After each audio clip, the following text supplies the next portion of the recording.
Olá, amigos, sejam bem-vindos ao terceiro dia da série Semana Santa, onde estamos tendo o privilégio de estudar 7 episódios que ocorreram antes e também depois da morte de Cristo lá no Calvário, ok?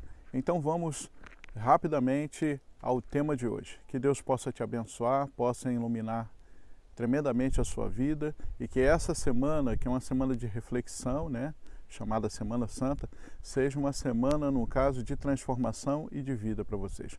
Vamos ao tema desse terceiro dia. Vamos lá?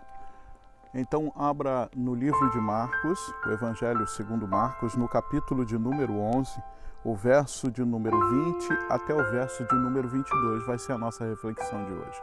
Diz assim: E passando eles pela manhã, viram que a figueira secara desde a raiz.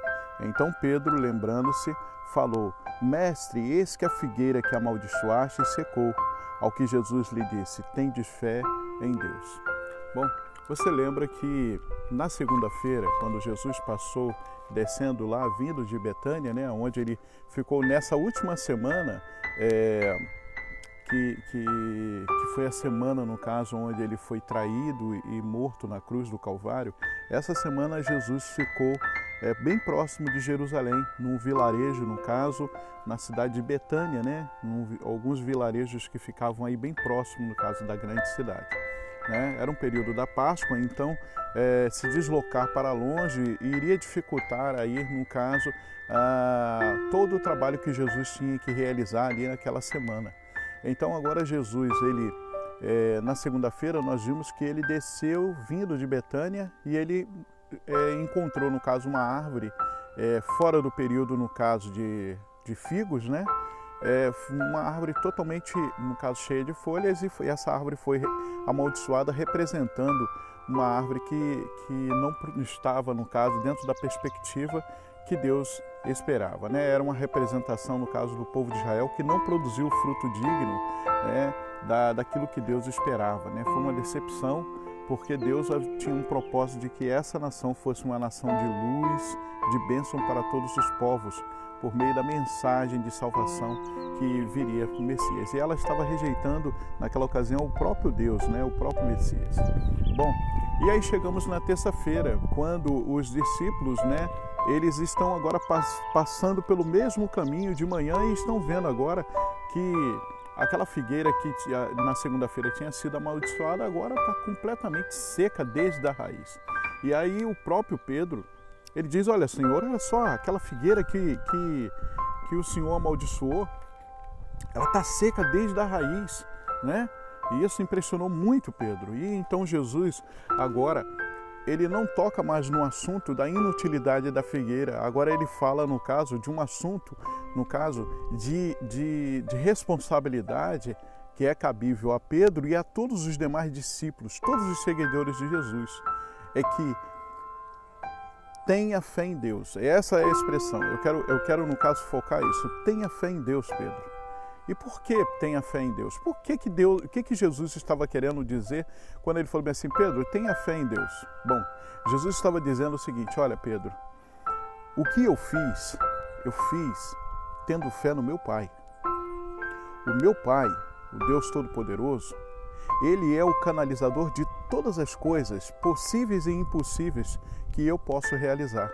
Então, quando você está diante de uma experiência de vida, tanto nas coisas possíveis ou impossíveis, manifeste uma fé em Deus.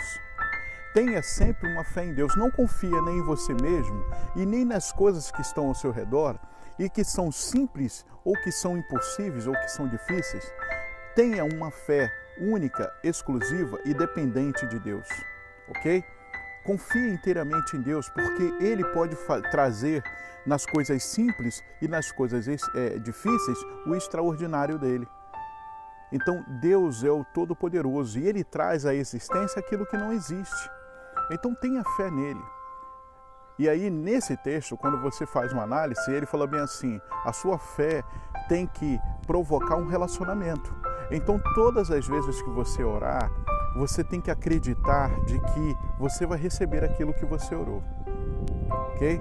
Se você tem que ter um relacionamento com Deus, essa é a forma pela qual você manifesta uma fé convicta, de inteireza na pessoa de Deus. Essa foi a orientação de Jesus, né?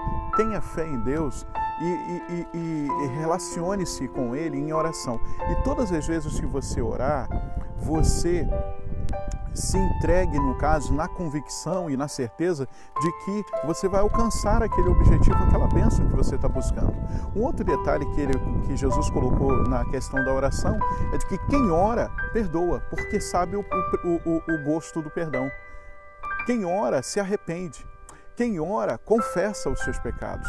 Quem ora, se apresenta nas mãos de Deus, apresentando também todos aqueles que são seus amigos e seus inimigos.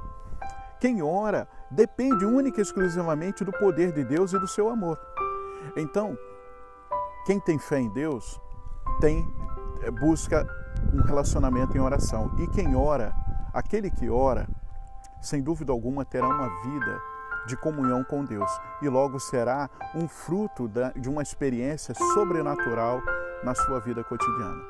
Então, querido irmão, o que nós estamos aí refletindo é de que a experiência com Deus, uma experiência de fé, pode nos levar ao impossível, a coisas extraordinárias que Deus deseja realizar conosco. Tenha fé em Deus. Vamos orar? Querido Senhor, nós te pedimos que o Espírito Santo nos encha de fé, de confiança e dependência em Ti. Em nome de Jesus é que oramos hoje e sempre.